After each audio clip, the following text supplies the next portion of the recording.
জ্যৈষ্ঠী মাসে দিন আইছে জামাই মাইয়া আর সাথে ওই দামলা 10টা নিয়ে আসছে। ওই রাইতে আইসে তো আগে আলাং ফালাং যা স্বভাব তাই করতে তালে রয়েছে, আইসেই দাঁড়াইয়া দোয়া ভিজে ফেলাইছে, দাঁড়াইয়ে হানি ভেজেছে হানি ভেজেছে করিয়ে টরিয়ে। এরপরে শ্বশুর তো কিছুই করতে পারতেছে না, দুঃখের জ্বালায় সহ্য হচ্ছে না, আবার তো জামাইয়ের সাথে আইছে। এখন চিন্তা হচ্ছে যে মিয়া যত আলাং ফালাং করো না কেন, আমার মুরগি দুপুর বেলায় একটাই, আমার জামাই মাইয়ে দুইজনের জন্য একই মুরগি, সাথে ওই যে 2 জন বরাদ্দ ছিল ওরা খাবে। তো এই 10 জন আইসে এগে মুখ মারবে কি দিয়ে, এগে তো কিছু দিতে হবে। আসার সাথে সাথে শ্বশুর কয় মেয়ারা খরার মধ্যে দায়িত্ব আইছে জ্যৈষ্ঠী মাসের দিন, তাড়াতাড়ি চুবড়ি আম গাছে ওঠ। চুবড়ি আম গাছে উঠে দেশে জাকি 40-50টা পড়ছে কাঠ, 2 প্রকারের কাঠ, নুন দিয়ে মরিচ দিয়ে লবণ দিয়ে বলন দিয়ে মাখা 1 ডিশ, আর ওই তালগুড় দিয়ে মাখা 1 ডিশ। এই তালগুড় দিয়ে আর ওই লবণ মরিচ বলন দিয়ে মাখায় দেশে, ওরা পাইয়ে খায় আশের মতো গিলতেছে। আর কয় যে তা ওইসব কি কবিরাজ নাকি, বুঝলো কি এখানে গরম কাটে, খাও মিয়া খাও। আর ওই সময় মিঠে কাঁচা মিঠে গাছ আছে না, ওরির একটা পাড়িয়ে একটু চিক চিক করে সামান্য একটু চিনি দেও না, জামাই মেয়েরে দেশে ওকে ইশারা দেশে কম খায়, বেশি খাইস না, ওইগুলো সব করে নিয়ে আগে বসছে যে এখনো পুরো পেট ভরে নেই। ছাতু ছিল না ঘরে, ছাতু গরমকালে ছাতু খালি পারা কিন্তু গরম কাটে। এই ছাতু 2 পদের মাহাইছে, সরোবর ওই যাও যাও ওই দেশে 1 ডিশ, আর এই আঠা আঠা ওই মাহাই দেশে 1 ডিশ তাল গুড় দিয়ে খাওয়া, মানে গরম কেটে যাবে। ওরা পাইয়ে টানছে জোড়া টানা। এরপরে কয় যাও মিয়া গোসল করে আসে, তোমার মায়ের রান্না হয়ে গেছে। পুকুরে নামে কয় তাই সব জাল দেন মাছ মারি, মাছ মারছে আর মাছ করছে, সাঁতরাইছে ডুব বইছে, এপাশ ওপাশ করতে করতে ছাতু আর সুপড়ি আমি পেটের মধ্যে গোলাইয়ে পেট থেকে পেট ভরিয়ে হুলি উঠছে। কয় তাড়াতাড়ি আসো, টেবিলে খাবার দেওয়া হয়ে গেছে। সেই 1 মুরগি, ওরা এবার টেবিলের পাশে বসে গরুর মতো গ্যাড় গ্যাড় করে, আরে তাই সব সুপড়ি আমার ছাতু মারিয়ে গেছে, কাটি পারলাম না। এখন সালে আর জামাল জামাই মেয়ে 2 জনে সেই মুরগি খাইছে, ওরা খালি মুই বসে রয়েছে। আল্লাহ পাক বলেন দুনিয়া হলো সুপড়ি আমার ছাতু, কাফের মুশরিক হিন্দু বুদ্ধ খ্রিস্টানের জন্মের খা খা, আমার মুসলমান তোরা বর, তোদের জন্য রয়েছে জান্নাতের ভিতরে টেবিল, ওই টেবিলের উপর ওই দস্তরখানে তোদের জন্য মুরগি পাক হচ্ছে, তোদের জন্য সব দামি খানা পাক হচ্ছে। সেদিন ওরা খাবে না, ওরা খালি গ্যার গ্যার করে জাহান্নামের মধ্যে ডেক ছাড়বে, তোরা পরান বেরিয়ে খাবি। কন্যা সুবহানাল্লাহ। দুনিয়া হলো মুমিনের জন্য জেলখানা, আর কাফেরের জন্য হলো জান্নাত। মন খারাপের কোনো দরকার নেই। আপনাদের মন খারাপ নাকি? ওরা এত বড় বড় দালা নেবে, তাই নামাজ কালাম কিছু পড়ে না, এক করে ঠ্যাঙের পর পাও দিয়ে বেলা 9টা পর্যন্ত ঘুমাই থাকে, দাঁতে ঘরা বাঁধাই ওঠে, সবে বরাত সবে কদরে কান্দে না, আল্লাহ তাকে ঢেলি দিয়ে ধরছে। আর এত রাতভর নামাজ কালাম পড়ি, সকালবেলা উঠে সে কিচেন বোয়াতে যা লাগে ই কি দিল বুঝে উঠতে পারলাম না। দুঃখের কোনো কারবার নাই। আমার হুজুর হযরত মাওলানা আকিল আলী সাহেব হুজুর রাহমাতুল্লাহ আলাইহি একটা উদাহরণ বলতেন, মাঝে মাঝে বলি আমিও, বিয়েতে যান না, বিয়েতে বরযাত্রী, বিয়েতে যান বরযাত্রী, যারা বিয়ে করে ফেলাইছেন আর তারা আন্নে যান বরযাত্রী, যারা বিয়ে করে নাই তারাও বরযাত্রী, যে বিয়ে করে সে হলো বর। বিয়ের দিন বরে খায় বেশি না যাত্রীরা বেশি খায়? যাত্রীরা বেশি খায়। পায় বেশি কিনা? বরে পায় বেশি। আপনাকে দেয় ছোট ছোট তালে, আর ওরে দেয় তবলিগির এত বড় খানসা ভরিয়ে। আজ তো ছাগল একটা উঠেছে, কাইতে জিব্বে কামলা দিয়ে শুয়ে দিয়েছে, শাহরির মাথা সিং শুদ্ধ উঠেছে, এক কচড়ি দিয়ে ভিটে বানাইছে 40 প্রকারের, মরিচের ভিটে, পেঁয়াজের ভিটে, এরপরে এত বড় বড় ডিম, আল্লাহ 1 ডিম পারতে 2 মুরগি লাগে, ইকু আনতে জোগাড়ি গা দিয়ে দিয়ে দেশে ওরে জম্বে দিয়ে দকিতা খায়। ওটা খায় না, রুমাইল মুখি দিয়ে তলে একটু দেয়, তাও লজ্জায় তা বাইয়ে বিয়ে পড়ে যায়। আর ওর সামনে যা দেশে আসাইলে বাসাইলে এরা শগুনির মতো কাড়িয়ে খেয়ে ফেলাই দেয়, ঠিক না? পায় বেশি খায় কম, যাত্রীরা পায় কম খায় বেশি। তো শ্বশুর শাউরি, শ্বশুর তো ঘুরে ঘুরে দেখতেছে, শাউরিও বেড়ার ভাগ দিয়ে দেয়, আমার জামাই খাইনি কি, তা দেয় না তেমন খাইনি। আর ওদিন ওর খাওয়ারও শখ নাই, ওর তো নজর হলো অন্য দিক রয়েছে, যে আল্লাহ ভাবি দেয় যে ননদ না দেয়, দিয়ে গেলাম তো ভালো মেয়ে, সেটা কি ভাবি না ননদ তার ঠিক, এই টেনশনে ওর নজর রয়েছে ঘরের ভিতরে। আল্লাহু আকবার। তো দিন বিয়ে শাদী হয়ে সবাই খাইয়ে দিয়ে চলে গেছে, শাউরি জানে যে আমার জামাই খাইতে পারে না, জামাইয়ের জন্য খাওয়ার আর একটা দিন আছে। ওই দিনটা আমাকে দিককে মেলানি কয় না, মেলানির দিন। সেদিন তো আর এই 500 আসবে না, সাথে গেছে একজন, আসলে 2 জন আসবে। এই দুইজন সহ আর জামাই মেয়ে দুইজনে জম্মের খা খাবে। শাউরি এক করে শ্বশুরকে বাজারে পাঠাইয়া কল করিয়ে নয়াইলে মুরগি, এরপরে লেসকুড়া নতুন আঁশ, এইগুলো সব কিনেছে, পাখি মুখি চাপাইছে, জম্মের কিনা কিনছে। শুধু জামাই মেয়ে খাবে আর সাথে দুইজন আসলে খাবে। তো খিয়া পার হয়ে জামাই মেয়ে বিলির ভিতর দিয়ে আসবে হেঁটে, তাকায় রয়েছে আজকে আসে নাই, পরের দিন দেয় যে হ্যাঁ আসতেছে। খিয়া পার হয়েছে, জামাই মেয়েরে দেখা যাচ্ছে, কিন্তু সাথে 10-12 জন মনে করছে এক খেয়ে পার হয়েছে অন্যদিক যাবে, কিন্তু আসতে আসতে দেয় যে সে দামলা 10টাই ওই বাড়ি ঢুয়ে পড়ছে। জামাইয়ের বন্ধু কইছে দোস্ত ওদিন আমরা খাতে পারিনি, আমরা আজকে যাবো, তোরা আজকে জম্মের কান খাওয়াবে, ভাগ খাও। জ্যৈষ্ঠী মাসের দিন আইছে জামাই মাইয়া আর সাথে ওই দামলা 10টা নিয়ে আসছে। ওই রাইতে আইসে তো আগে আলাং ফালাং যা স্বভাব তাই করতে তালে রয়েছে, আইসেই দাঁড়াইয়া দোয়া ভিজে ফেলাইছে, দাঁড়াইয়ে হানে ভিজেছে ওয়ানে ভিজেছে করিয়ে টরিয়ে। এরপরে শ্বশুর তো কিছুই করতে পারতেছে না, দুঃখের জ্বালায় সহ্য হচ্ছে না, আবার তো জামাইয়ের সাথে আইছে। এখন চিন্তা হচ্ছে যে মিয়া যত আলাং ফালাং করো না কেন, আমার মুরগি দুপুর বেলায় একটাই, আমার জামাই মাইয়ে দুইজনের জন্য একই মুরগি, সাথে ওই যে দুইজন বরাদ্দ ছিল ওরা খাবে। তো এই 10 জন এসে এগে মুখ মারবে কি দিয়ে, এগে তো কিছু দিতে হবে। আসার সাথে সাথে শ্বশুর কয় মেয়ারা খরার মধ্যে দেয়টি আছে জ্যৈষ্ঠী মাসের দিন, তাড়াতাড়ি চুবড়ি আম গাছে ওঠ। চুবড়ি আম গাছে উঠে দিয়েছে, জাকি 40-50টা পড়ছে, কাঠ 2 প্রকারের কাঠ, নুন দিয়ে মরিচ দিয়ে লবণ দিয়ে বলন দিয়ে মাখা 1 ডিশ, আর ওই তালগুড় দিয়ে মাখা 1 ডিশ। এই তালগুড় দিয়ে আর ওই লবণ মরিচ বলন দিয়ে মাহাই দিয়েছে, ওরা পাইয়ে খায় হাঁসের মতো গিলতেছে। আর কয়েছে তা ওইসব কি কবিরাজ নাকি, বুঝলো কি রে খালি গরম কাটে, খাও মিয়া খাও। আর ওই সময় মিঠে কাঁচা মিঠে গাছ আছে না, হরির একটা পাড়িয়ে একটু চিক করে সামান্য একটু চিনি দেও না, জামাই মেয়েরে দিছে, ওকে এই সারা দিছে কম খায়, বেশি খাইস না, ওইগুলো সব করে নিয়ে আগে বসছে যে এখনো পুরো পেট ভরে না। ছাতু ছিল না ঘরে, ছাতু গরমকালে ছাতু খালি পারা কিন্তু গরম কাটে। এই ছাতু 2 পদের মাহাইছে, সরোবর ওইরে যাও ওইরে দিছে 1 ডিশ, আর এই আঠা ওইরে মাহাই দিছে 1 ডিশ, তাল গুড় দিয়ে খাওয়া মানে গরম কেটে যাবে। ওরা পাইয়ে টানছে জোড়া টানা। এরপরে কয় যাও মিয়া গোসল করে আসে, তোমার মায়ের রান্না হয়ে গেছে। পুকুরে নামে কয় তাই সব জাল দেন মাছ মারি, মাছ মারছে আর মাছ করছে, সাঁতরাইছে ডুব হয়েছে, এপাশ ওপাশ করতে করতে ছাতু আর সুপড়ি আমি পেটের মধ্যে ঘুলাইয়ে পেট থেকে পেট ভরিয়ে হুলি উঠছে। কয় তাড়াতাড়ি আসো, টেবিলে খাবার দেওয়া হয়ে গেছে। সেই 1 মুরগি, ওরা এবার টেবিলের পাশে বসে গরুর মতো গ্যাড় গ্যাড় করে, আরে তাই সব সুপড়ি আমার ছাতুতি মারিয়ে গেছে, খাতে পারলাম না। এখন সালে আর জামাই মেয়ে দুইজনে সেই মুরগি খাইছে, ওরা খালি মুই বসে রয়েছে। আল্লাহ পাক বলেন দুনিয়া হলো সুপরি আমার ছাতু, কাফের মুশরিক হিন্দু বুদ্ধ খ্রিস্টানের জন্মের খা খা, আমার মুসলমান তোরা বর, তোদের জন্য রয়েছে জান্নাতের ভিতরে টেবিল, ওই টেবিলের উপর ওই দস্তরখানে তোদের জন্য মুরগি পাক হচ্ছে, তোদের জন্য সব দামি খানা পাক হচ্ছে। সেদিন ওরা খাবে না, ওরা খালি গ্যাট গ্যাট করে জাহান্নামের মধ্যে ডেক ছাড়বে, তোরা পরান বেরিয়ে খাবি। কন্যা সুবহানাল্লাহ। ওমান কানা ইউরিদু হারসাদ দুনিয়া, যে ব্যক্তি দুনিয়া চায়, নুতিহি মিনহা, দুনিয়া তার একটু দেই, আমালাহু ফিল আখ, মেলানির তারিখে তারা কিছুই খাইতে পারবে না। মেলানির তারিখে খাইবা জামাল কামাল তোমরা, সালেহার জামাল দুইজনে খাবা পরান বইরা। এ কি রে তুই রাইস কারে, এ দুইজন জাদি কথা কয়, এই যে গেল লাঠি নিয়ে বাড়ি মানে কথা কইস না।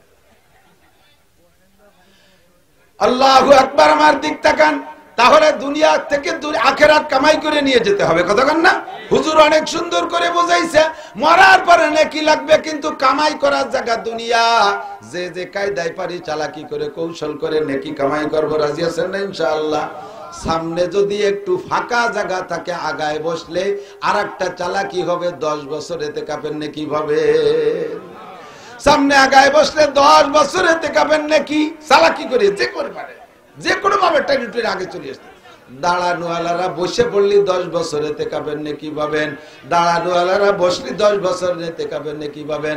যদি এতক্ষণ আমার কথার সাথে একমত থাকেন তাহলে বসবেন, আর যদি এতক্ষণ একমত না থাকেন তাহলে বসবেন না, দাঁড়াই থাকবেন। অনেকে আছে আবার এই কেন্দ্র স্বভাবের জিকিরের সাথে আসি লা ইলাহা ইল্লাল্লাহ। এ মাইক কা গয়া, ये माइक क्यों ना বক্স টক্স দেয়নি, বক্স দেও নাই তো তা বাজে না। একটুটের বাজছি না, আমার তো যে এক মাইক খারাপ হয়ে গেলি জান শেষ। আর আমি যদি খারাপ কই তোকে আর এই দেশে নবে না কেউ। আমি যদি কই মাইকে জুত পাচ্ছি না, তাহলে তোমাকে ব্যবসায় সিজন শেষ কাকা। বসেন না, মাইক খুব ভালো, সবাই নিয়েন, কিন্তু আজকে খারাপ হয়ে গেছে, ওকে মাইক দেওয়া যায় না। বসেন বসেন, একটু বসে শুনতে, বসে শুনতে। অনেকে আছে আসার সময় পায়খানা করছে, পানি বাইনে বসলি প্যান্ট নষ্ট হয়ে যেতে পারে, এই হয়তো বসে না। দাঁড়ায় থাকলে বসবো যে এই ঝামেলা হয়েছে।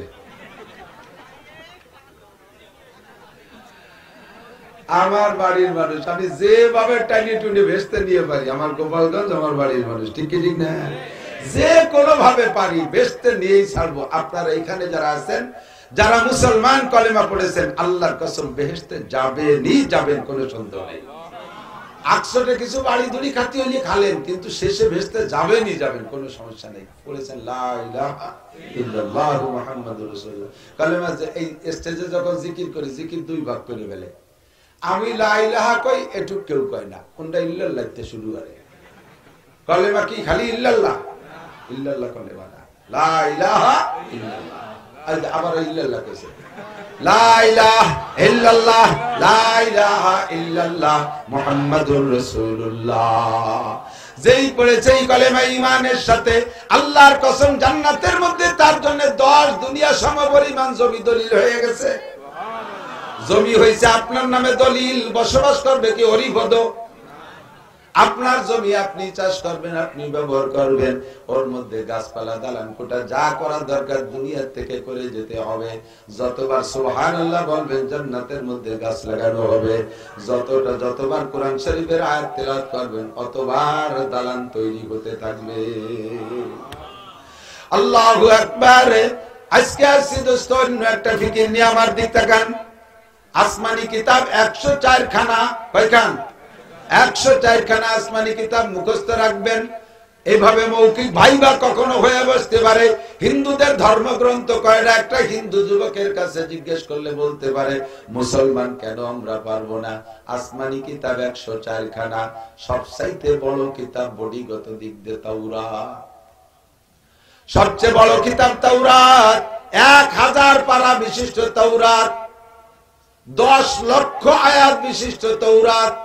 1000 পারা, প্রত্যেক পারায় 1000 করে আয়াত ছিল। 1000 গুণ 1000 সমান সমান 10 লক্ষ। এই 10 লক্ষ আয়াত বিশিষ্ট কিতাব। আল্লাহ পাক বলেন, এই কিতাবখানা আমি নিজ হাতে লিখেছি। 5টা জিনিস আমি নিজ হাত দিয়ে তৈরি করেছি। একটা হলো আমার আরশে আজিম আমি নিজ হাতে বানাইছি। 2 নম্বরে আসমানি কিতাব লেখার জন্য, মানুষের তকদির লেখার জন্য যেই কলমটা ব্যবহার করি আমি, ওই কলমটা আমি নিজ হাত দিয়ে বানাইছি পছন্দ মতো। যেমন কলম হলে আমার শানে মেলে তেমন কলম। দেখেন না আমাদের বাংলাদেশের এক কৃতি সন্তান, নাম তার মুসা বিন শমশের, ফরিদপুরের নগরকান্দা বাড়ি, লক্ষ লক্ষ কোটি কোটি টাকার মালিক। সুইস ব্যাংকের থেকে যেই কলম দিয়ে সই করে, চেকে সই করে টাকা তোলে, ওই কলমটার দাম শুনেছি 3 কোটি টাকা। ওই কিতাব, ওই কলম দিয়ে তো মানে আসমানি কিতাব লেয়। ব্যাংকের চেক সই করে ওই কলম দিয়ে 3 কোটি টাকা। আল্লাহ কয়, তোমার ব্যাংকের সুদে লেনদেনে সই করতে যদি 3 কোটি টাকার কলম ব্যবহার করো, আমি আসমানি কিতাব 104 খানা লিখতে আমার কলমটা সেরকম হওয়া দরকার কিনা? কলমটারে আমি কেউরে দিয়ে বানাই না, নিজে হাতে বানাইছি। কলমটারে কোন শব্দ দিয়ে বানাই না, আমি কলমটাকে নিজ হাতে বানাইছি। 2 নম্বর, 8টা জান্নাতের মধ্যে একটা জান্নাতের নাম জান্নাত আদন। এই 8 নম্বর জান্নাতে আদনটা আমি নিজ হাতে বানাইছি। যেমন পছন্দ সেরকম বানাইছি। ফেরদাউসটা আমি হাত দিয়ে বানাই নাই। তবে ফেরদাউস সবচেয়ে আলা বালা, সবচেয়ে সম্মানী, সবচেয়ে বড়। কিন্তু জান্নাতে আদন আল্লাহ কেন বানাইছে নিজ হাত দিয়ে, এটা আল্লাহর কাছে শুনবো। 4 নম্বরে মুসা আলাইহিস সালামের তাওরাত খান আল্লাহ তাআলা নিজ হাতে লিখছে ওই কলম দিয়া। 5 নম্বরে সমস্ত মানুষের মাথা মুখমণ্ডল আল্লাহ পাক নিজে হাত দিয়ে তৈরি করে। আমার মাথায় আল্লাহর হাত, আপনার মাথায় আল্লাহর হাত, কাফেরের মাথায় আল্লাহর হাত, হিন্দু বৌদ্ধ খ্রিস্টান সকলের মাথা আল্লাহ পাক নিজ হাত দিয়ে বানাইছে। এই জন্য বলে নবী পাক বলেছেন, যদি তুমি কেউকে মারো, আঘাত করো, প্রহার করো, গলার নিচে মারবা, মুখমণ্ডল আর মাথায় মারবা না। গলার নিচে একটু ফেরেশতারা হাত দিয়ে বানাইছে, ফেরেশতাদের হাত যে জায়গা সে জায়গা তোমার প্রহারের হাত পড়লে দোষ নাই, প্রয়োজনে শাসন করার জন্য তো লাঠি পিঠে দিতেই হয়, তবে মারবা গলার নিচে, উপরে মারবা না। উপরে এইটুকে আল্লাহর হাত লেগেছে, আল্লাহর হাত যেখানে স্পর্শ হয়েছে ওখানে তোমার রাগের হাত, তোমার প্রহারের হাত মারলে হাতটা কেমন যেন আল্লাহর হাতের উপরে যেয়ে পড়ে, তোমার মাইরটা যেন আল্লাহর হাতের উপরে পড়ে, ওই জায়গা তুমি মারবা না। এটা হলো এই জন্য মুখমণ্ডল আর মাথায় মারা নিষেধ। কিন্তু আমরা সবাই মায়ের পয়লাটা কোন জায়গা দেই? নাক বসকায় ফেলবো, পয়লা ঘুষি নাকে, লাঠি দিয়ে বাড়ি দিলি কোন বাড়ি আগে কোন জায়গা? মাথা ফাটায় ফেলাই দেবে। সর দিলি কান জড়াইয়া, সর দিলি থাপ্পড় দিলি গালের উপরে, মুখের উপরে মারে, মাথার পিছনে মারে। যারা যারা এভাবে মারামারি করেন তারা মনে রাখবেন, বিশেষ করে সন্তান যারা ছোট স্টুডেন্ট তাদের গলার উপরে, মাথায়, মুখে, কানে, এই কানে মারবেন না, মাথার পিছনে মারবেন না। ব্রেন হলো মাথার পিছনে, ব্রেন মাথার পিছনে। মাস্টাররা ডাক্তাররা যারা আছেন তারা সাক্ষী দেন, ব্রেন হলো মাথার পিছনে। বারবার মাথার পিছনে মারলে ধীরে ধীরে ব্রেন নষ্ট হয়ে যায়। কান ধরে টান দিলে ব্রেনের সাথে টান লাগে। মুখ আল্লাহর দেয়া নুরানি একটা চেহারা, এর উপরে কখনো মারবেন না। মাদ্রাসার হাফেজ সাহেব হুজুর, কারি সাহেব হুজুরের একটু রাগ বেশি হয়, পোলাপান পালে তো ছাগলের মতো তো কথা শোনে না, এই জন্য রাগিয়ে এমন মারে। আর উদয় কান ধরে টান দিয়ে উঠে গেলে, বারবার কান ধরে টানলে কানটা বাইরা হয়ে যাবে। গালের উপরে যখন মুখের উপরে টাও ধরে টান মারেন, আল্লাহ কয় তুই আমার হাতের চামড়া ধরে যেন টান মারলি, আমার হাত ধরে টান মারলি, এ জায়গা মারবি না। আর একটা কথা মনে করে দিয়ে দিক দেখান, ছাত্ররা রাতের বেলা হেফজখানা কিরাতখানার হুজুররা খেয়াল করবেন, হুজুররা ওয়াজ শুনতে আসে বিভিন্ন মাদ্রাসায়, ওয়াজ শুনতে আসে না, ওয়াজ দেখতে আসে। এক গলিতে কি পরিমাণ লোক হয়েছে, ওই দেখাই দিয়ে বাড়ি চলে যায়। এক মৌলবী ওয়াজ শোনে না। আপনাকে এখানে বসাই দিয়ে ঘরের মধ্যে বসে খালি খাবে আর গাছ চাবে। কেউ কেউ আছে আর মাগরিবের আগে আইছে, পরে যে দল আসে সেই দলের সাথে খায়, যে দল আসে সেই দল, সে চাটি ছাড়ে না। জন্মের সত্যি কথা কইছেন তো, জ্বালা জ্বালায় জ্বলিয়ে যায়। আমার এই জন্য আমার মাদ্রাসা রুমি আমি কাগজে লিখে দিছি কোরআন শরীফের আয়াত, ওই যা তাই তুমি পান্তা শিরু, আল্লাহ কাই একবার খায় ওলি গেলি উঠে বড়, আল্লাহ কইছে একবার খায় গেলি উঠে, সে ওঠেই না। যে দল আসে সেই দলের সাথে খায়, যে দলে কি পরিমাণ যে খাতেই পারে আল্লাহ জানে। ওয়াজ একটু শোনেন, আমল করবেন, কারি স্বভাবের চাপড়া লক্ষ্য করেন। শেষ রাত্রি বাচ্চারা ঘুমায় থাকে, বাচ্চাদেরকে ঘুম থেকে উঠাই কিভাবে জানেন? ডেস্কের উপরে লাঠি দিয়ে ঠাস ঠাস করে বাড়ি মারে। যদি না ওঠে, যে কান ধরে টেনে উঠে গেলে, ঠ্যাং ধরে টেনে উঠে গেলে, হাত ধরে চাঙ্গা মারে। কখনোই কাম করবেন না। মানুষ যখন ঘুমায় যায়, শুনতেছেন আপনারা, আপনারাও ছেলেমেয়ের সাথে আচরণ করবেন না, সবাই শিখেছি।